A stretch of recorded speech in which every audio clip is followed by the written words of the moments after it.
Dhiisi yaadiin afshira. Badde manjirtu deemte jirti.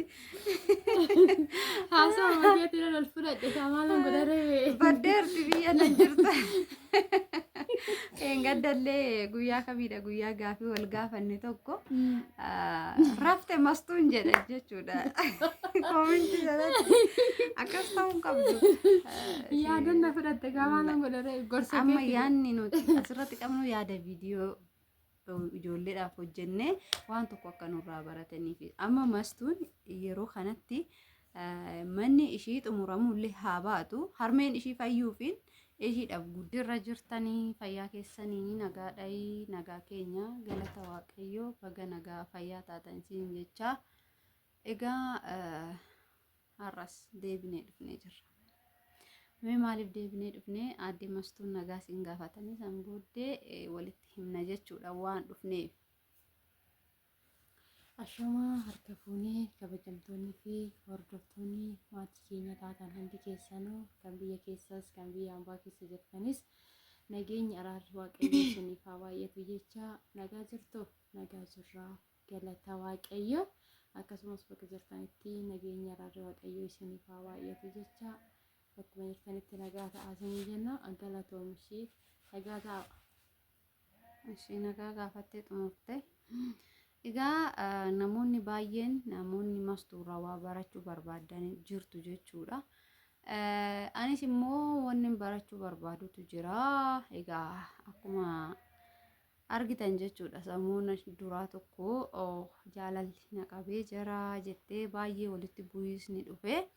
Garuu immoo sababa ayyaana masqalaa sababeeffateetidha kana yaaniif ishiin walitti araaramne. Ishiinis haa ta'uti mee amma garuma ishiis hin dabarsee gaafii xinnoo irraa qabuu fi akkasumas immoo namoonni irraa baratu jedhee yaadu wayiitiin gaafachuu barbaada. Mee mastuun eeyyamamtuudha gaafii kana duraanis gaafachuu kootiin dura gaafiin barbaade yoo si gaafadhe hordoftoota keenya afootti eeyyamamtuudha. Rakkoon qabu waan hin danda'u nan deebisa waan hin dandeenye garuu immoo tole anis waan ati hin dandeenye sin gaafadhu waanuma ofii keetii ati dandeessu si gaafadha waan beektu waan si mudate tariitii biyya ormaatittis haa ta'u biyya kee keessattis haa ta'u waan si mudate si akka barnoota hunda keenyaafuu ta'utti si gaafadha jechuudha. Innis maalidha yoo jette gaafiin tokkoffaan kaa achiillee hin ka'u garuu haa ta'uti ani achirraa hin kaasa maaliif jennaan namoonni hedduun egaa biyya arabaa ta'anii nu daawwachaa jiru. Kanaafuu immoo ani achirraa hin kaasee si gaafadhamee ati biyya arabaa kana sababa fe'eefuu haa ta'u deemte akka nama kamituu hundumtuu of jijjiiruuf deema. Of jijjiiruuf immoo erga deemte mana ijaarrattee jirta jechuudha. Akkasumas immoo mana kee hordoftoonni arganii jiru jechuudha. Manni kee kun hin xumuramne ulaagaan isaa hundi hin guutamnee fi fakkeenyaaf ulaagaa isaa kana guutuuf achi teessee wanti si daangessee too si galchee maalidha tokkoffaa isa kanarraa hin ka'a.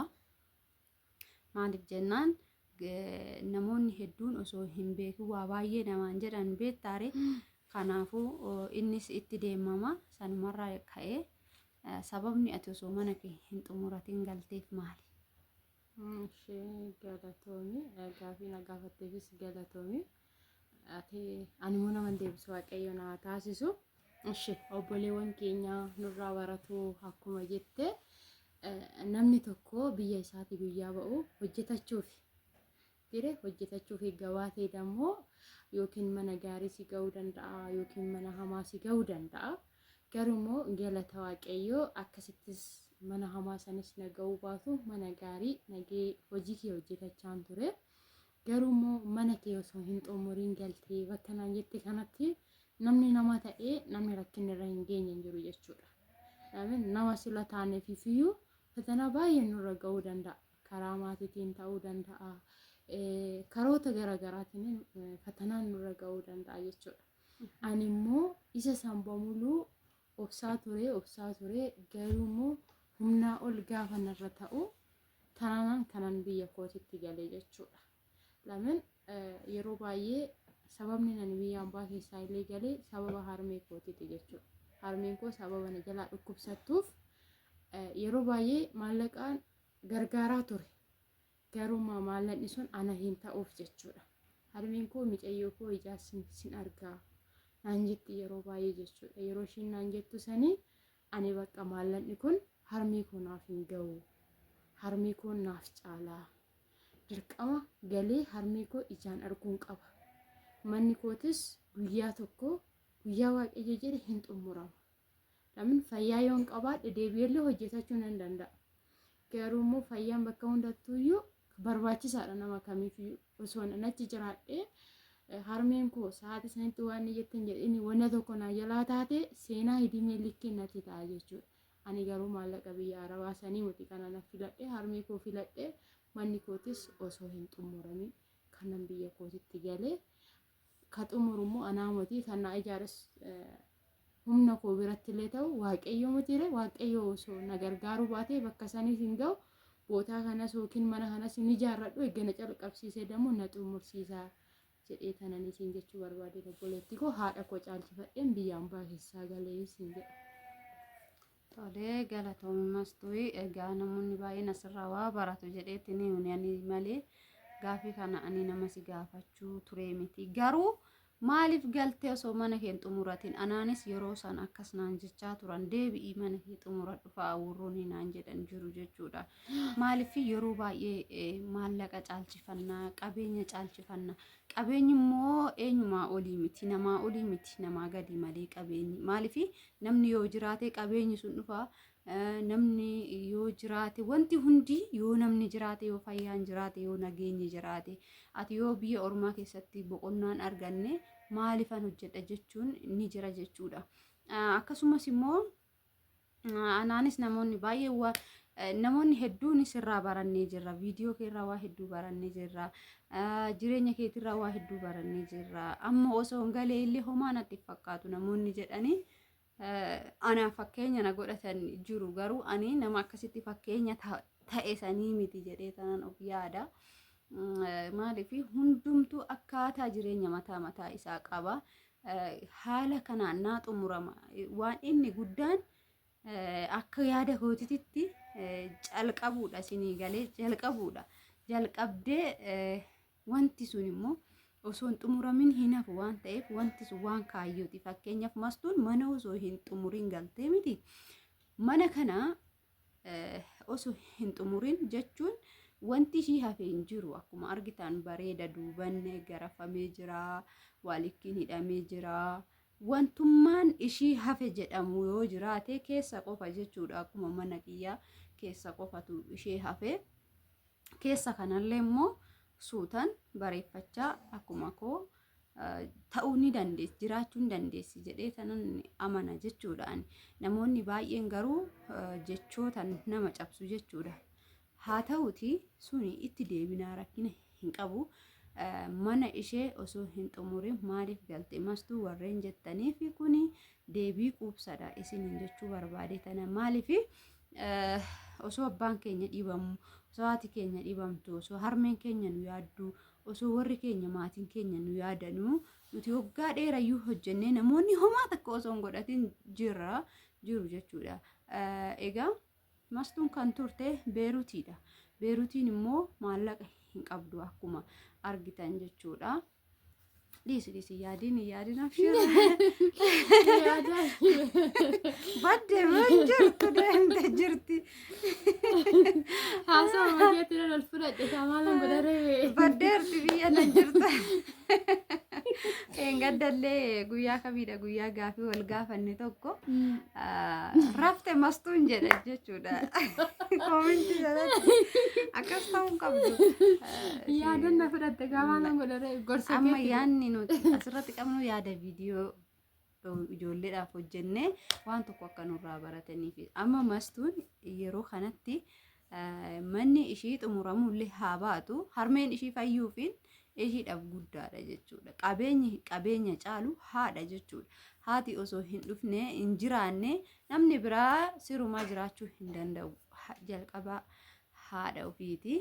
Ishii immoo rabbi haadha ishii fayyiseef jira. Galanni isaa hin badini. Ammas immoo kan manaatis rabbumatu beekaaf jechuudha. Mastuun immoo akkuma galtee callistee teesse osoo hin taane akkuma argitan sanii mana ishii bariifachaa jirti jechuudha. Gaaf tokko garuu sapiraayizii isin goona akkanumatti callisnee isiniif finnu. Akkaataa ishii mana ishiitti xumuratte baay'ee kan nama ajaa'ibuudha.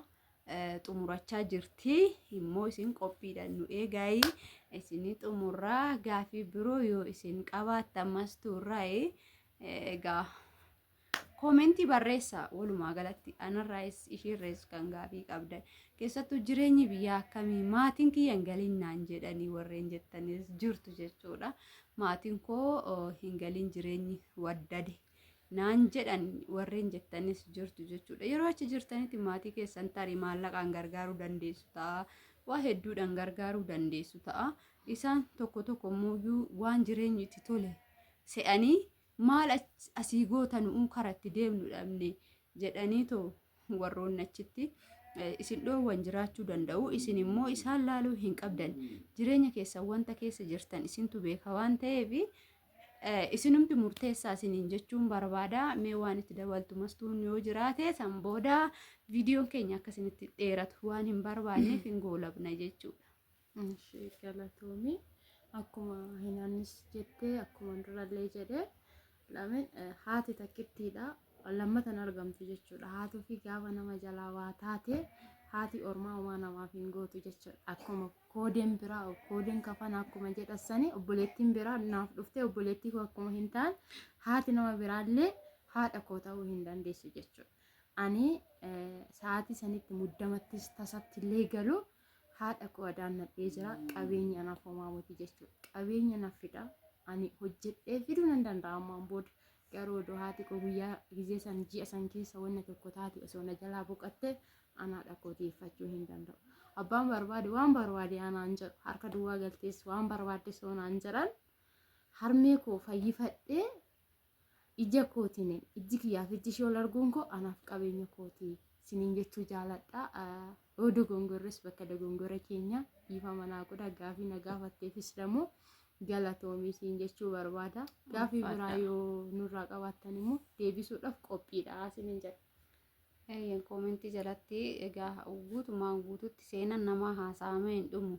Otoo seenaa biyyuma Arabaatitti seenaa dabarsite wayii mastuun isinii qoodde waan kana caalu ta'uu danda'a. Isinii galee rakkina kana caalu namni baay'een tarii biyya ormaa taa'ee haadha dhabee abbaa dhabee obboleessa dhabee fira dhabee namni gadda hin argin jira jedhee hin yaadu jechuudha.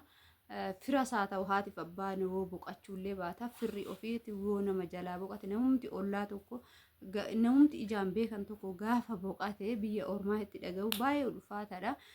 Egaa namoonni mudannoo akkasii qaban hedduudha jechuudha.